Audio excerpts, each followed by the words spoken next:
Video में हम जानेंगे कि शिव वास को कैसे ज्ञात करें। तो शिव वास ज्ञात करने का सबसे आसान तरीका होता है तिथि गुने 2 प्लस 5 और भाग देंगे 7 से। यदि 1, 2 और 3 शेष बचता है तो शिववास बन रहा है। इसमें हम रुद्राभिषेक अथवा शिव से संबंधित किसी भी अनुष्ठान को कर सकते हैं।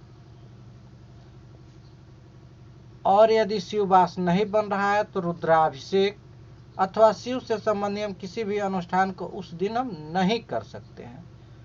वहीं कुछ विद्वानों का मत है कि महाशिवरात्रि और श्रावण मास में शिववास बिना देखे भी शिव जी के अनुष्ठान को किया जा सकता है। अब हम एक उदाहरण से समझते हैं। जैसे मान लीजिए पंचमी तिथि है। अब 5 में 2 से गुणा कर देंगे और 5 को जोड़ देंगे और 7 से भाग देंगे।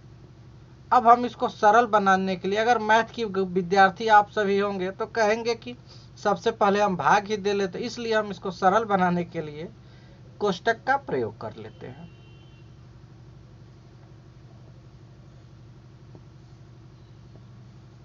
अब सबसे पहले हम 5 में 2 में गुणा कर लेंगे, फिर 5 को इसमें जोड़ेंगे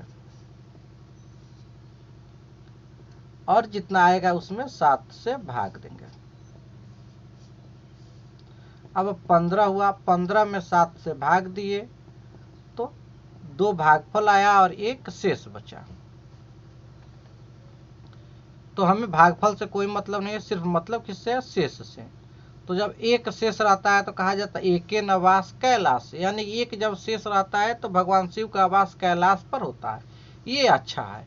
यदि 2 शेष बचे तो भी अच्छा है, यदि 3 शेष बचे तब भी अच्छा है, लेकिन 3 से अधिक बचे तो हमें शिववास नहीं बनता है और उसमें रुद्राभिषेक नहीं करना चाहिए।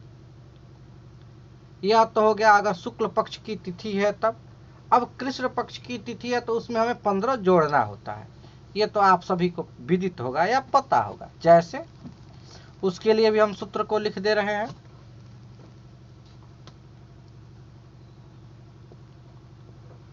तिथि प्लस 15।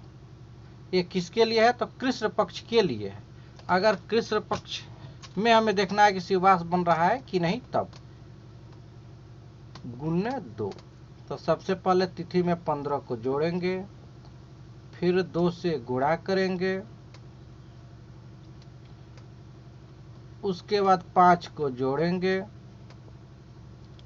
और जितना आएगा उसमें 7 से भाग देंगे।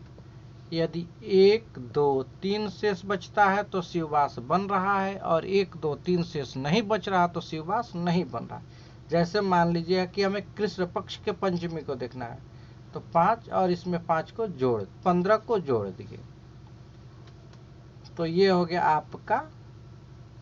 और फिर क्या करेंगे? 2 से गुणा करेंगे, जितना आएगा उसमें 5 को जोड़ेंगे और फिर जो शेष बचेगा उसमें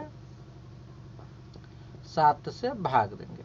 जैसे 20 गुने 2 प्लस 5 भागा 7।